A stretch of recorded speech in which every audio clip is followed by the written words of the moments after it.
Summer vibes. Ini bintang nih, Oh ya. bintang teh teman aing waktu kuliah, tapi udah temen dulu.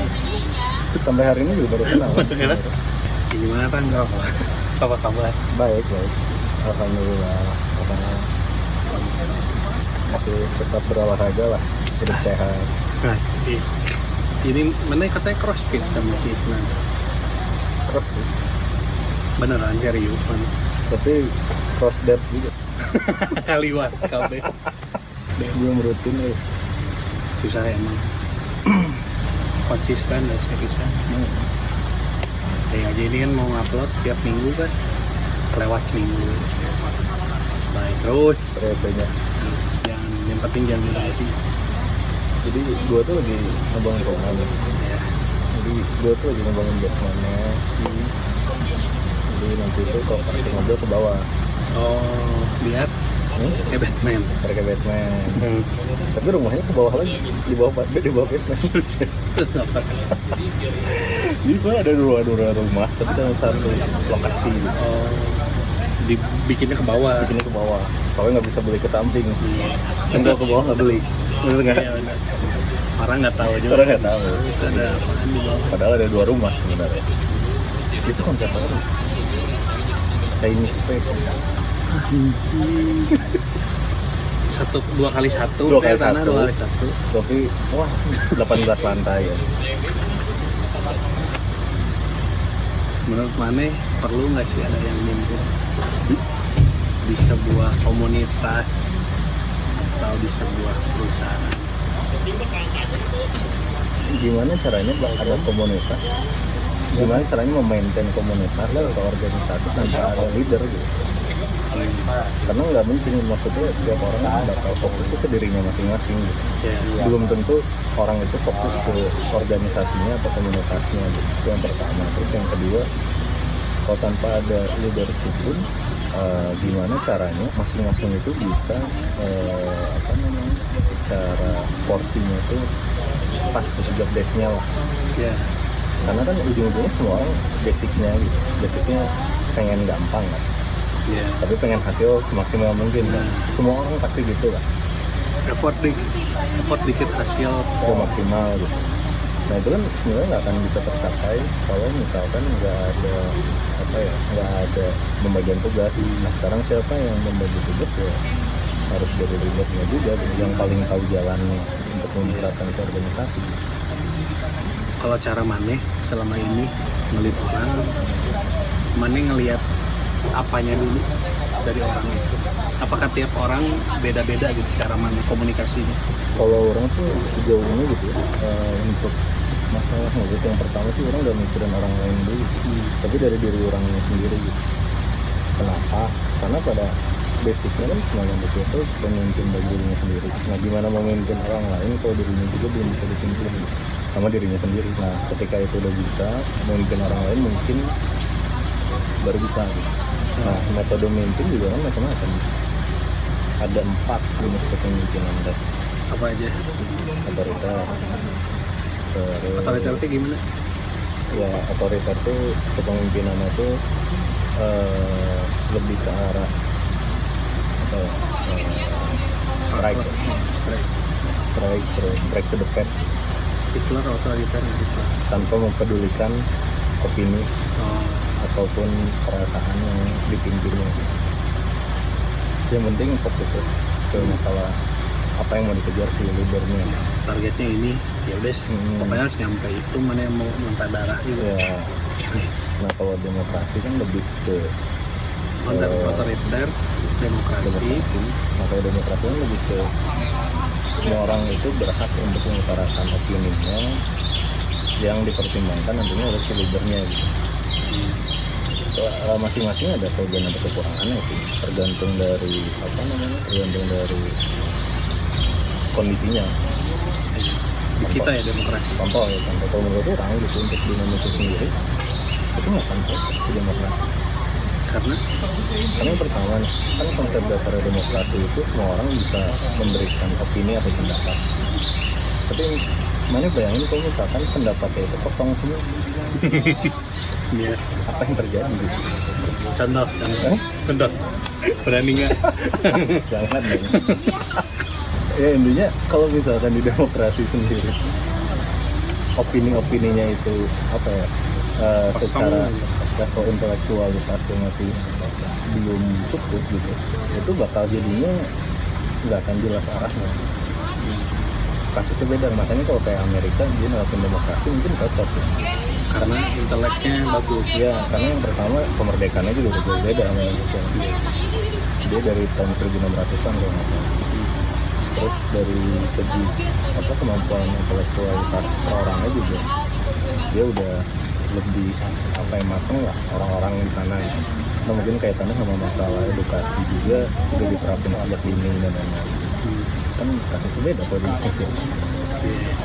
Orang-orang masih masalah pendidikan pun nggak semua mayoritas orang yang peduli. SMP, ya yang sampai SMA gitu kayaknya sejarah. Nah, terus ini bukannya orang lebih suka otoriter ya. Contoh misalnya otoriter yang paling kontras itu menurut orang Korea Utara. Oh itu parah. Kalau misalkan mana pernah nonton Inside North Korea, itu keren sih. Tentang apa? Jadi ada Michael Palin namanya, dia itu jurnalis. Terus dia tuh pengen tahu sebenarnya kehidupan di Korea Utara itu gimana sih. Dia berani masuk gitu. Dia ada izin, awalnya itu dia nggak boleh. Jadi tahun 98 itu dia mau masuk Korea Utara tapi nggak boleh. Jadi akhirnya dia masuk lewat Korea Selatan, dan sampai perbatasan Korea Utara Selatan. Tapi akhirnya di tahun 2000 berapa gitu orang lupa, dia akhirnya dapat izin untuk masuk di Korea Utara. Dia masuk Korea Utara, ya singkat cerita lah. Ini kehidupan Korea Utara tuh nggak kayak dibayangin orang-orang gitu. Maksudnya kan stigmanya itu orang-orang yang di Korea Utara tuh menderita, Yes. apa ya, Kayak harus nurut terus sama terus dan lain-lain. pemerintah. Tapi ternyata kalau yang di film itu ya, kan orang dia belum pernah ke Korea Utara, dan Apaan? mereka fine gitu dengan peraturan ETA dan bahagia aja gitu bang. Tapi info dari luar ditutup ya. Info di luar ditutup, terus juga apa namanya, akses keluar juga ya dipersulit lah, jadi perizinannya susah gitu untuk keluar. Nah sebenarnya konsep itu tuh sama kayak yang waktu dilakuin Nazi dulu. Jadi itu kan sebenarnya bentuk propaganda untuk membentuk si komunitas ini tuh ibaratnya unggul ya. Iya. Jadi dibentuk biar si orang-orang itu pede gitu sama ideologis negaranya gitu. Karena kan ketika orang baru lahir kan kosong, terus didoktrin terus Masuk lah itu pasti. ya, jadi masuk terus ya jadi percaya. Jadi kayak beriman kalau Iya, kita mah. beriman. Nazi beriman. Nah, Nazi itu untuk skala beriman gitu. Bahkan Korea Utara juga.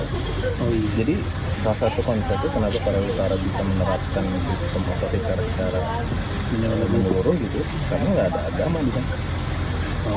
Jadi nggak ada perbedaan satu sama lain gitu. Secara kan agama tuh paling dasar lah ya, kepercayaan yang paling dasar gitu, nggak butuh modal untuk mempercayai itu agama. Jadi ya di sana punya frame-nya itu sama. Kita harus membangun Korea Utara via Kim Jong Un lah, atau Kim Jong Il atau Kim Il Dan Sung keturunannya. dan keturunannya. Jadi dia udah dianggap dewa. Terus tadi apa? Otoriter demokrasi terus Laissez-faire itu nggak salah. apa itu? Jadi laissez-faire itu, ntar ya cek dulu ya, takutnya salah. Laissez-faire itu jadi kepemimpinan itu yang ini apa namanya, semuanya itu diserahin ke bawah. Jadi rakyatnya yang mikir. Ya, Bisa emang. ya tidak memberikan pembinanya, dia membiarkan bawahnya berbuat sehendaknya. Pemimpin Liberal. Ya jadinya ya kalian mau ngapain apa ya udah bebas. Nah, Kacau nggak? iya makanya dengan demikian udah terjadi kekacauan dan bentrokan. Tingkat keberhasilan anggota dan kelompok semata-mata disebabkan karena kesadaran dan dedikasi kepada kelompok, bukan karena pengaruh pemimpin. Jadi ya pemimpinnya udah membiarkan semuanya. Kayak di kita butuh digituin. Kebayang Indonesia gitu ya. Dai. Nah ini kayaknya orang lebih ke arah yang ini sih. Apa nih yang keempat? Pseudo demokratis. pseudo demokratis. Jadi ini tuh dia tuh demokrasi padahal autokrasi. Autokrasi apa? Ya otoriter. Mana banget itu. Mana demokratis palsu jadinya ya? Bukan palsu. Jadi mencampur otoriter dan demokrasi gitu. Maksudnya yang bawah juga punya opini. Oh boleh beropini. Ini orang punya ide. Nah nanti opini-opini itu sebenarnya untuk melengkapi ide orang. Oh. Yang nggak cocok ya berarti. Tapi tetap keputusannya di orang. yang Kalau nggak opininya cocok, kumpulin. berarti orang kurasi gitu. Jadi ya tetap yang ngambil keputusannya mana, tapi yang di bawah bersuara. Berusaha mengganti pikiran mana jadinya, mempengaruhi mana. Tapi orang sendiri juga udah punya dasarnya gitu. Kan kalau tadi kayak demokratis, sentrisnya itu dari bawah ke atas. Kalau si pseudo demokratis, kalau otoriter dari atas ke bawah. Kalau pseudo demokratis di tengah-tengah gitu. Oh, Atas turun ke bawah, bawah ke atas. ketemu di tengah. Ketemu di tengah. Nah kalau laissez-faire ya atas bawah. Nggak peduli.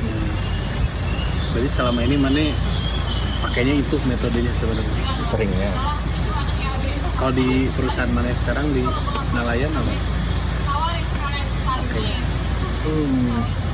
Karena kan itu startup ya, terus ada orang lain lah yang jadi seat gitu, ada yang ngasih seat ke mana, terus mana ada boardnya juga, itu jadi kayak gimana gitu? Ya lebih ke pseudo demokratis lagi sih tadi. Maksudnya keuntungannya tuh gini sebenarnya. Kelebihannya otoriter, kalau si leadernya itu udah tahu segala hal itu bagus. Ya. Tapi kelemahannya kalau si leadernya itu nggak tahu semua hal, Hancur lah, sehancur-hancurnya. jadinya ya masuk jurang gitu. Karena nggak ada yang bisa, Nggak ada bisa nahan. gitu. Nah kalau demokratis tadi balik lagi kelemahannya kalau timnya itu Pendapatnya kosong. ya intelektualitasnya kurang tinggi, jadinya chaos.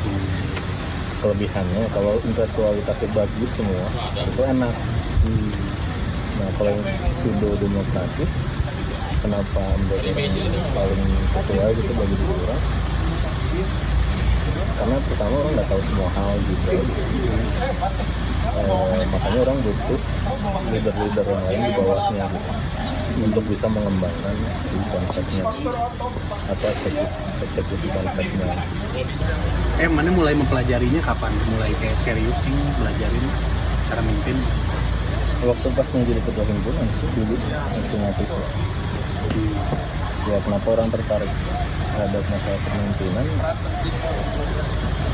Basicnya sih karena orang ketika orang yang pemimpi dreamer gitu, dan passion orang kan orang pengen apa ya, memberikan cahaya di tengah kegelapan. Anjing nabi. Kayak nama Aing kan. Oh iya bintang. Ya, Kalau namanya nggak bintang nggak kayaknya gitu enggak. ya. Nah tapi kan susah kalau misalkan orang nggak bisa menginfluence gitu, ide-ide orang. Nah gimana caranya bisa menginfluence? Salah satunya dengan bisa melalui atau memimpin gitu. Itu bakal lebih mudah gitu untuk bisa Gagasan lebih diterima. ya gagasannya bisa lebih diterima. Itu sih awalnya. Jadi bukan emang karena tujuannya pengen jadi pemimpin gitu. Jadi beda tipis antara gila jabatan Iya. Sama emang punya purpose gitu. jadi ketua himpunan apa dipilih atau mana nyalonin? Ngalamin gitu. Oh ada kesempatan kayak butuh kandidat nyalonin. Di ospek dulu nggak sebelum ininya? Dulu Mana nyalonin terus kayak ditanya-tanya terus gitu? iya ada screening aja. Nah di situ mana udah belajar berarti sebelum nyalonin belajar dulu? Atau pas nyalonin sambil jalan? Nggak belajar sih karena orang juga tujuan nyalonin itu bukan untuk jadi ketua himpunan. Pengen ngerubah aja sebenarnya itu. Biar ya tadi balik lagi biar gagasan orang Oh, disampaikan tuh udah langsung aja lewat pemilihan. Masalah jadi atau enggak masalah, ini orang udah mengungkapkan gagasan gagasan orang. sebenarnya kayak ngilangin penasaran aja jadinya. bukan penasaran karena emang atau apa? orang ngerasa banyak hal yang harus diperbaiki lah, harus dibenahin, makanya orang memberanikan diri. Dorongan mana dari mana kan? Dorongan kayak harus ngebenerin. Kenapa mana peduli gitu sama kehidupan kuliah himpunan mana? Gara-gara apa ini? Panjang. Nggak apa-apa, banyak kok. Oh, nanti ada orang bisa ngambil manfaatnya kan. Jadi jariah buat dulu lumayan Nah, itu. sama jariahnya. Nah itu yang juga belum menemukan lagi hal baru. Ya sekarang orang jadi lebih bergeser lagi sih. Jadi kan tadi passion orang tuh dengan apa namanya berimpact lah. Ya. Dengan cara ya tadi kan maksudnya menerangi di kegelapan ataupun merubah keadaan. Jadi sebenarnya kalau dilihat dari perspektif agama, kata outputnya itu 3 hal. Sama. Yang pertama masalah amal jariah, bisa menghasilkan anak yang soleh, dan ilmu yang bermanfaat. Ke situ ya. Nih orang baru mendapatkan perspektif itu di waktu pas sholat Jumat. Benar juga ya, Kenapa? orang begini. Kenapa pas salat Jumat gimana ceritanya? Iya, pas lagi sholat Jumat, terus kan lagi ngebahas tentang itu si kopi itu. Ya orang lagi ngedengerin aja, terus sambil mikir. Benar juga ya, kalau misalkan orang bisa apa ya konsisten gitu atau istiqomah dengan passion orang gitu. Jalan menuju 3 hal itu tuh bisa lebih dekat mewujudkan itu. Karena kan tadi balik lagi, kalau misalnya udah bisa bermanfaat bagi orang lain, masa bagi anak sendiri itu memang udah bisa ngebentuk. Kayaknya jadi hidup tuh ngumpulin aset ya. Yes. Ya, Kalau udah meninggal kan yang continue ya, dihitung nambah itu. ya kayak mana bikin gini juga benar juga tadi. Ngisi yang lainnya gitu bagi narasumbernya gitu. Kan ini nggak dibayar kan? Nggak dibayar ya. Kopi juga dibayar. Kopi sih udah dibayarin ya. Nggak punya malu. Sorry Tang. Ya nggak apa-apa. Thank you nih. Iya, santai aja santai. Tapi kan maksudnya tadi balik lagi, mungkin kalau mana ngangkatnya lebih dari sisi ilmu gitu, mana mau wawancara ilmu gitu. Iya. Topik yang mana bahas tuh masalah ya pengetahuan, knowledge dan lain-lain. Yaitu bagi si narasumber tuh bayarannya bukan berupa uang gitu. Itu berupa amalannya dia nanti gitu. Iya. Iya. Kalau menurut orang Jariah itu. iya.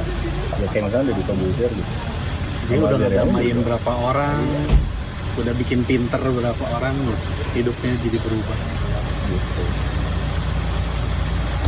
Terus kenapa itu? Kenapa harus itu yang jadi Itu tuh iya kayak 3 hal itu. Kenapa itu gitu? Nggak bisa buat senang-senang doang gitu. ya sebenarnya tergantung perspektif sih. Intinya ya.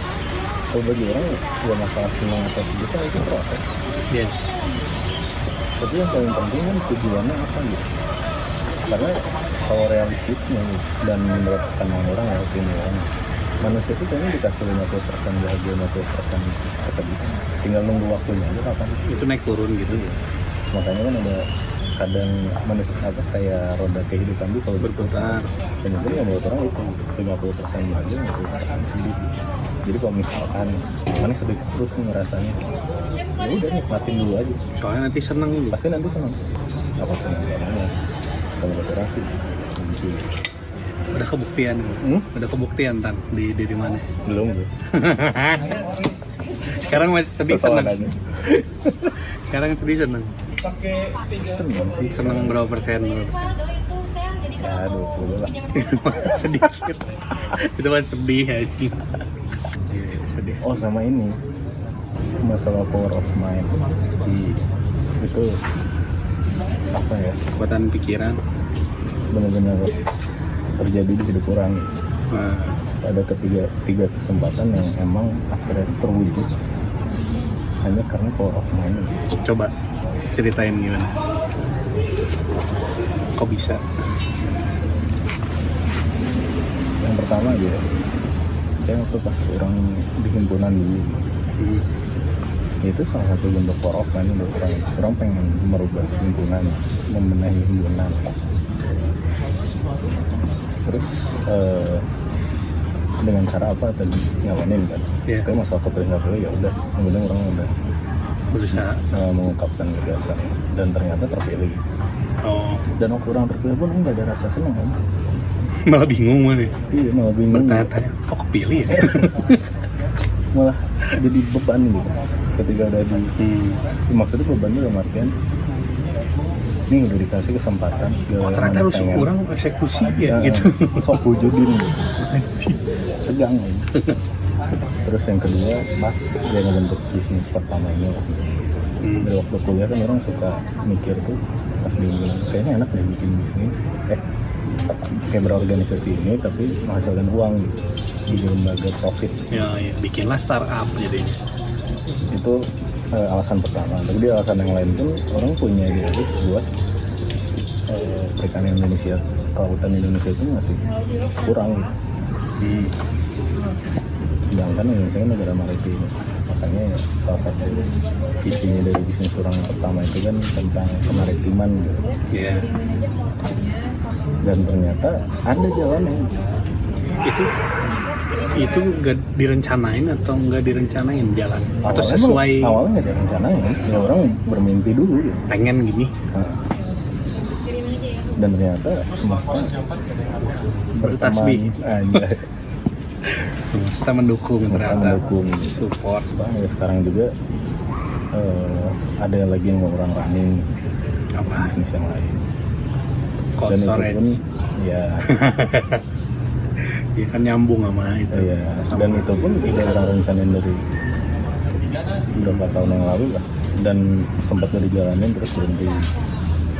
Dan Sekarang sampai ada ketika jalannya. ada jalannya. Itu miracle dianggapnya 3 kali itu. Nah dulu Buat kan mana itu? mana kayaknya orang diskusi gini deh kemarin masalah pemerintahan. Pernah Kan? mana dari banyaknya usaha. Nah hanya yang tidak pernah beruntung. Dulu yang negara gitu. Tapi sebenarnya bukan nggak beruntung, belum saatnya. Karena kalau udah saatnya datang Pasti kayak hukum fisika. Ada momentum tumbukan antara benda A dan benda B. Tapi kalau misalkan ibaratnya benda A itu ya keinginan mana apa, perencanaan mana apa. Benda B itu peluangnya, opportunity-nya. Nah, gimana kalau misalkan mana nggak ngebikin A gitu? Walaupun ada B sebanyak mungkin pun nggak akan jadi momentum ya. Iya. Jadi ya balik lagi gitu, maksudnya kayak mana sekarang gitu ya bikin gitu dan lain-lain. Ya benar konsisten aja terus, nggak ada yang tahu ke depannya bisa jadi ternyata meledak. Ya, videonya cuma segitu. Di saat rekaman bintang ini, ya pas banget laptop gua rusak. Jadi mic yang lo lihat itu tuh dipakai ngobrol tuh udah nggak rekam apa-apa sebenarnya. Terus ya HP gua panas di saat merekam ini, jadinya kepotong videonya. Sebenarnya ngobrolnya ada kayak 40-50 menitan lah, tapi ini kurang lebih obrolan pentingnya lah segitu ya, yang bisa diambil. Ya paling sekian dulu podcastan ya, ngobrol sama session kali ini. Makasih yang udah lihat. Dadah.